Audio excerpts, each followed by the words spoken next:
be seated. Yes, amen. Can we just give the band a lekker clap again? Amen. Bertus and the team, thank you so much. We appreciate, guys, this morning. We are going on with our series on restoration. I firmly believe that this is the word that God gave me already last year when He said to me, this year is going to be a year of restoration. But do you think if something is busy being restored, do you think it's easy? When you try and restore a house, whom of you were staying in a house and you try to put in new tiles? Take the old ones out and put new ones in. It's not nice. But when you look afterwards and you see the magnificent work that has been done, then you're glad it's over and done with. And you know, it's the same with us. While God is busy restoring us, restoration is not an easy process. It's not a quick fix. Sometimes we're lucky. Sometimes God does something like that, but sometimes it takes time. It takes time. Let's go back to Isaiah 43 verse 18. Do not remember the former things, nor consider the things of old. You know how clever the devil is? He's letting us look the whole time in the mirror, in the back mirror, to see where we came from. And if you look in that mirror the whole time, you will have an accident. God says here, look ahead. What I have planned for you, not where you come from. Yeah, sometimes it's good to acknowledge where you come from, but don't stay in the territory where you come from. Many people, they don't want to just look in the back mirror and see, okay, that's where I come from. That's the obstacles that was there, but they're now behind me. They choose to look in the back mirror, and that's not good. You will have an accident. But God says here, don't look back. And then He says, verse 19, behold, I will do a new thing. Say to the guy next to you, God is busy doing a new thing. And you know what's great? He's also doing that new thing in your life. It's not just in someone's life, it's in all of us. I'm going to do a new thing. Now it shall spring forth. When is now? Now, right now. Not tomorrow, not the day after that. He is working. Shall you not know it?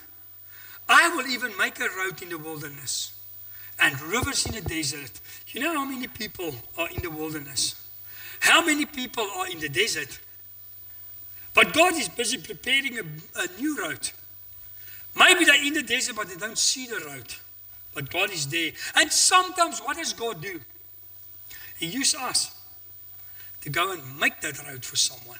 To go and prepare that road for someone. To go and be there for someone. To say, you know what, you're not alone. God is already fulfilling the dream, but He's using me and you to make that road in the desert. And to go and make a path in the wilderness. You know, if you go in the wilderness and there's very thick bushes, what do you need to do to go through that bushes? You need to open it, cut through it. By cutting through it, sometimes those bushes cut back and they injured you. Yesterday afternoon, I was there by the house and I went into my lapa, and the next minute, I feel a sting. It was burning like fire. But not just for that. I thought, hey, what was going on here now? When I look, there was a nest. Wat is paardebye? Hornets. And they keep mos on stinging you, but luckily it only stung me once. And then I went and I got some doom. And I said, listen here, the pastor is using the doom now. And you see they all fall like that. You must know the pastor that used the doom. So, okay, we don't do that, but we do it to the hornets. Okay, 1 John 3 verses 1. Behold, what manner of love the Father has bestowed on us, that we should be called children of God. I'm talking to you today about a father's love. God's love for you and me. And here He says, behold, what manner of love the Father has bestowed on us, that we should be called children of God. Amen? I'm a child of God. You are children of God because of Jesus Christ. You know, in the Old Testament, have you ever heard in the Old Testament they talk about God the Father? They only talked about God. It was only God. Why? Adam and Eve sinned, so that relationship was not good enough anymore. So God sent His Son. He sent Jesus. When Jesus came on this earth in the New Testament, you will many times hear Jesus was talking about your Father and my Father, our Father and His Father. So that restoration, Jesus came and He restored it. So that's why He says here, we have the privilege to say, God, our Father. Isn't it wonderful to know? Sometimes if people ask me, who am I say, I'm Prince Malcolm. You Prince Malcolm? I say, yes, my father is the king. So I'm the prince. And all of us, we are princes and princesses, but you know what? We don't see ourselves as an elite, a royal priesthood, a holy nation, coming out from sin. And God has changed us. Here He says, therefore the world does not know us, because it didn't know Him, our Father. The world will not see you as a child of God. They will not see. It's not that we are better than anyone else, but we are better off. Why? Because we have the privilege, if we go on from this life, we go to heaven. There's a better place waiting for us. We're not only living for this life, we live for something bigger. And the world cannot understand that. That's why I always tell people, we are not here to fit in. God hasn't made us to fit in, He made us to stand out. And because you stand out, who will they first attack? The guy that they can see. If there's a big crowd, and Goliath was standing in that crowd, who do you think you will see? Goliath. You will see Goliath, not us. Not a smaller guy, but you will see that big guy. That's what God has made us, to stand out. And because we stand out, we have an enemy. He doesn't like it. He wants you to fit in the crowd where no one sees you and you can only do whatever you want to. That's why many people don't want to come to church. That's why they use the church as an excuse. I don't come to church because they judge me, because I don't fit in the church. You're not here to fit in. You're here to stand out, to make a difference. And then he says, Jesus brought the fathership back. Isn't that great? He brought it back. Galatians 4 verses 6 says, and because you are sons, God has sent forth the Spirit of His Son into your hearts. Isn't that nice? The Spirit of His sons, He sent it where? Into our hearts. Why? Because we are sons. We are sons of God. And because Jesus is my brother, I've got His Spirit. His Spirit came into me the minute that I accepted Jesus. The Bible says, if you accept Jesus, what happens? The old has passed. You are new again. You are born again. You have all the authority that Jesus gave you. Spirit of His Son into your hearts, crying out, Abba Father. Verse 7. Therefore you are no longer a slave, but a son. And if a son, then an heir of God through Christ. Amen. We are heirs of the eternal life. We are sons, not slaves anymore. I hear on Facebook many people will say, but you know what? Our forefathers were taken away as slaves. The Israelites were taken away. You know, in the whole Bible, Israel were more in slavery, in captivity, than there ever was in their own country. Why? You know how many people today is in slavery? Slavery of their own choices. Because of my own choice, I allowed the devil to take control of my life and to put me in a slave position. But if I'm in Christ, God knows, if Christ is not in me, I will not stand up here. I cannot speak. It's only through the Holy Spirit that I can speak. Otherwise, I will stutter. Because the Holy Spirit helps us. And then he says in Psalm 103 verse 13, as a father pities his children, so the Lord pities those who fear Him. You see, I can't say, Lord, I'm here in this church every Sunday. But I go and steal my neighbor's stuff.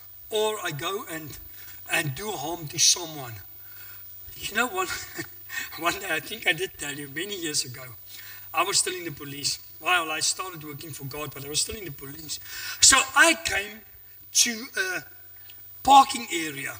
And the parking attendant says to me, wait, this guy's putting out, and then you can go in. And what do you think would happen? A woman came. I was cross. I wanted to do something to that lady.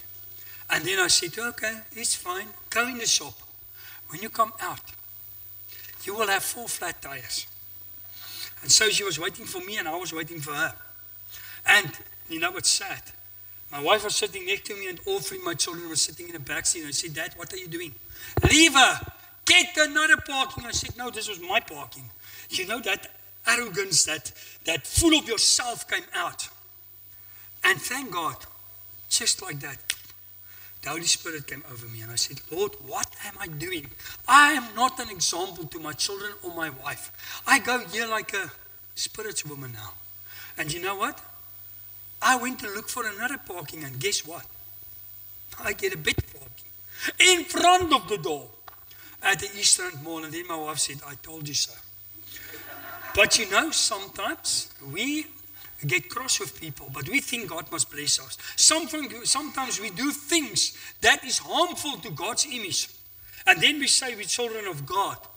Sometimes we need to strip ourselves from self and become more humble. And then God can use us. And then he says, Matthew 6:31, therefore, do not worry, saying, what shall we eat? What shall we drink? Or what shall we wear? For all these things the Gentiles seek. For your heavenly Father knows that you need all these things. Who are a Gentile? I was a Gentile. If you're not Jewish, you're a Gentile. But God came to bring reconciliation for the Gentiles in Christ. So I'm not a Gentile. So I don't care about the day of tomorrow too much. But you know, we're human. Lord, have you seen, especially our Afrikaners? The Afrikaners, they can eat. When they have a braai, they're busy with the one braai, they're already preparing the next meal. So they worry about what we're going to eat tomorrow. And here he says, don't worry. God looks after you. He knows what me and you want. He's a good Father. He came to restore the relationship. Because in the Old Testament, when we need the favor of God, what did we need to do? Bring an offer. An offering, a goat or a buck or something. And when God sees the blood, but now Jesus' blood was shed on the cross only once, forever. Forever. And when Jesus is on the right hand of the Father, and the Father look at him and he says, I see the scars. And then he has to forgive us. He has to be a good Father because he sent his Son to restore the relationship. And our relationship is now restored. And then he says in Hebrews 12 verse 7, if you endure chastening, if your children do something wrong, it breaks your heart to teach him a lesson. I'm a father now, for a grandfather. And God knows, the other day, my daughter came in and my grandson was very naughty. He didn't want to listen. So she took the phone away and she says, you're not going to play games for the whole week. And what does he do? Opa, give me your phone. So I have to, says no. This is part of the learning curve. No.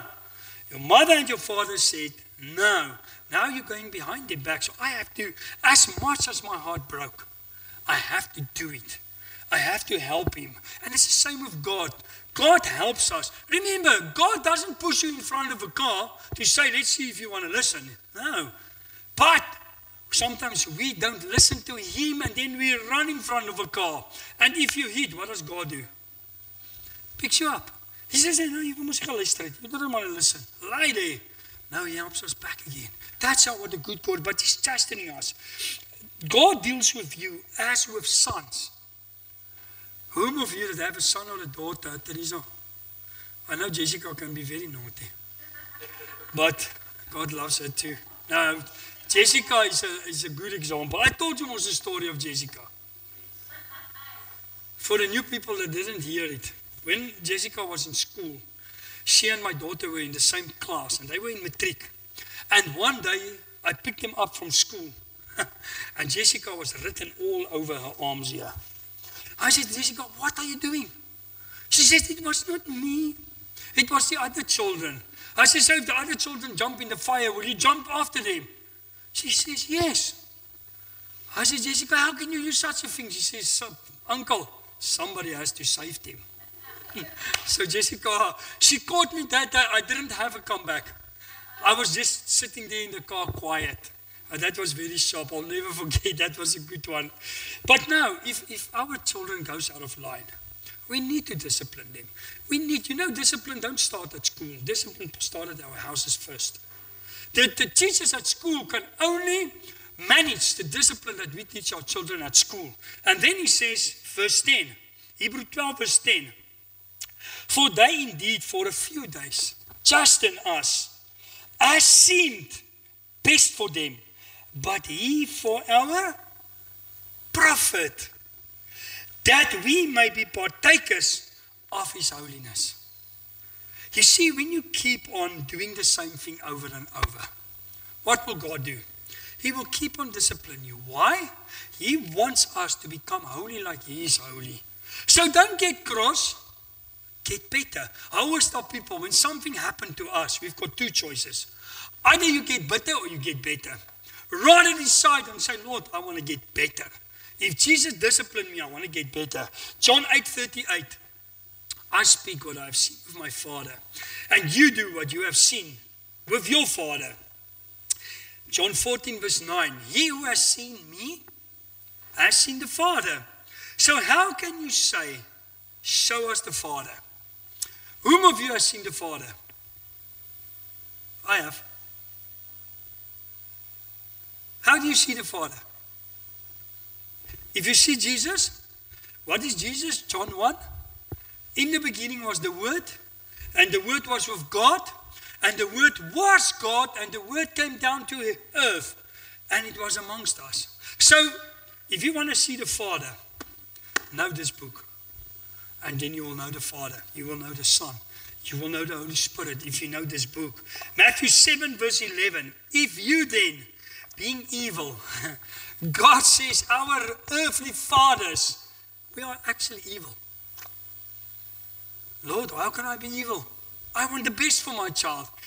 Especially now that I'm a grown-up, I can see all the wrongs that I made while teaching my children to be good.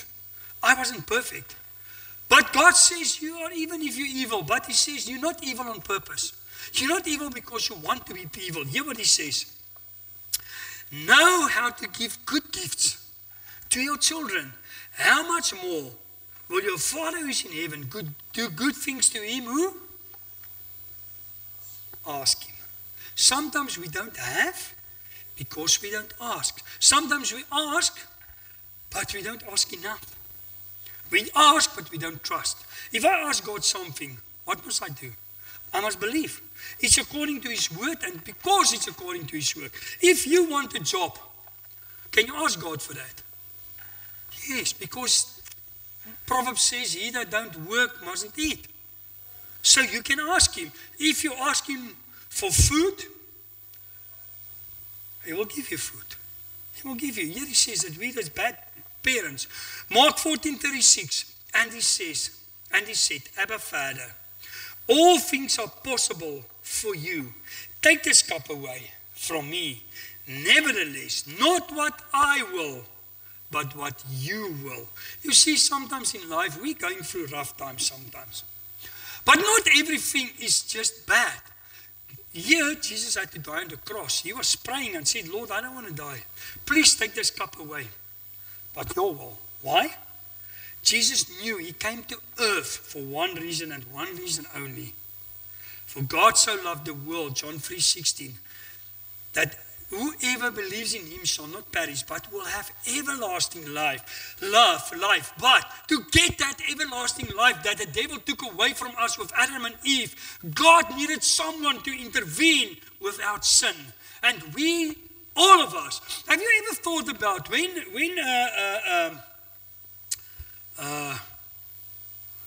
what was the guy that, Jacob, when God said to him, go and offer your son. Have you ever thought about it if that son was offered? Or when Isaac had to offer Jacob. Abraham for Isaac. Have you ever thought what would have happened? What would have happened?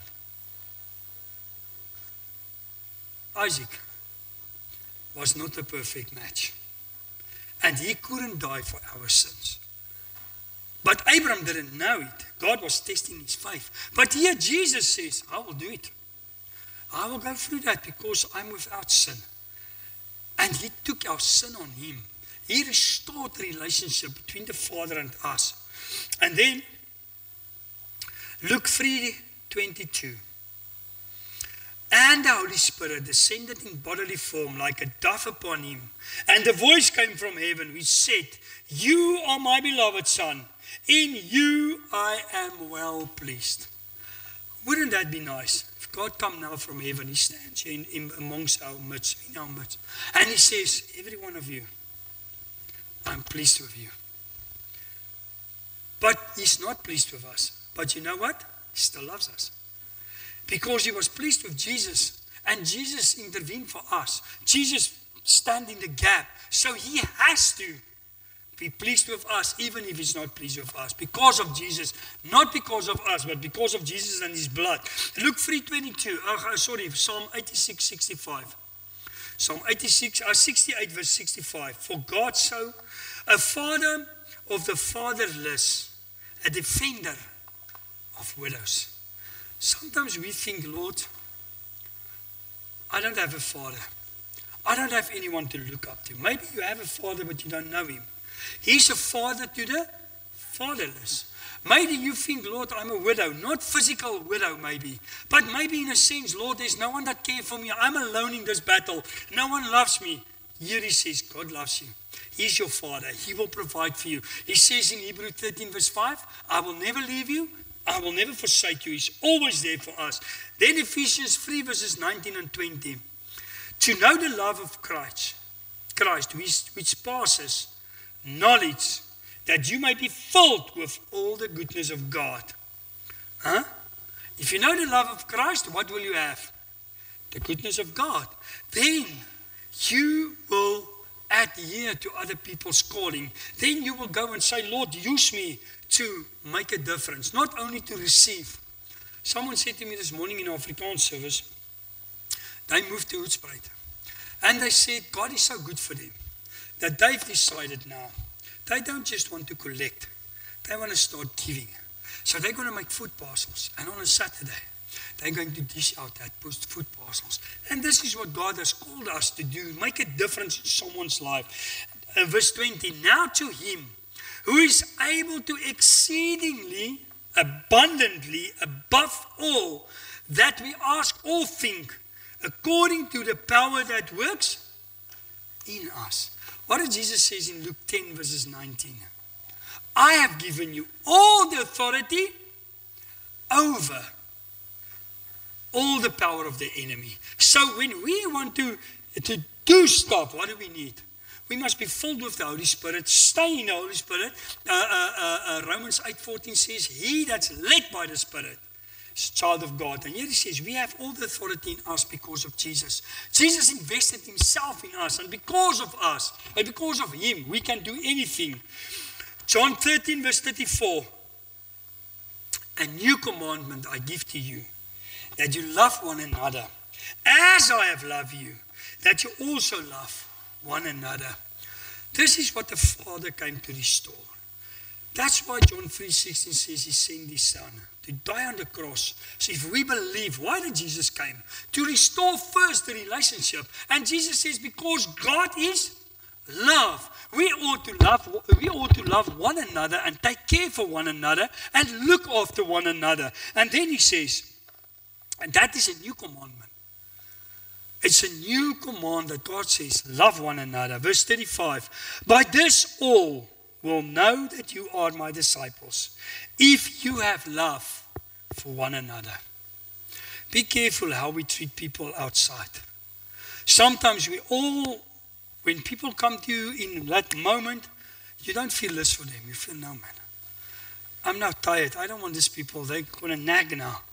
And then without knowing it, we chased an angel away. So let's show love. Luke 1 verses 16.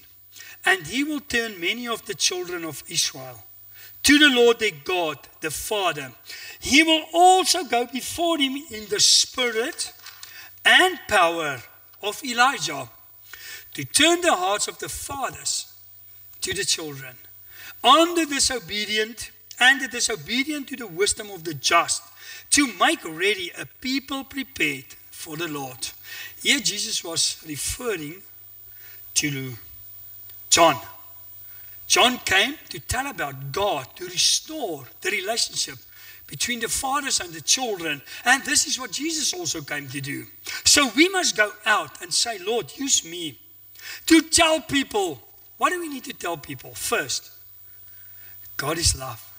Jesus is love. Jesus loves you. Not coming and condemning him and say, what you're doing is wrong and you're going to hell. You remember I told you when I was young, I used to do that. I said to the people, your body is a temple. You're going to hell if you smoke. And if you do this and you do this, until one day I heard someone say, I'll never set my foot in Malcolm's church. And then I realized, Lord, you did everything out of love. We need to do everything out of love. That's what John the Baptist came to tell people about Jesus. To say, listen here, there's someone coming after me. He's the light of the world. I'm not a light, but he's the light. He's going to show you the light to heaven. You will walk in his light. And that's what he came. And also, because our relationship with the Father is restored, God wants the same from us, to go and show love. John 14 verse 6, Jesus said to him, I am the way, truth, and the life. No one comes to the Father except through me. You know how many people say we want church? We not want church. We only want church if we believe in Christ. And our way to heaven is through Christ. I'm the truth, the way, and the life. There's only life in Christ. If you take Christ out of our lives, if you take Christ out of this church, it's just a building. This church must be based on Christ. Christ is the way to heaven. And we must fulfill his footsteps. John 17 verse 20 to 23. I'm going to end off with that. I do not pray for these alone, but also for those who will believe in me through the word.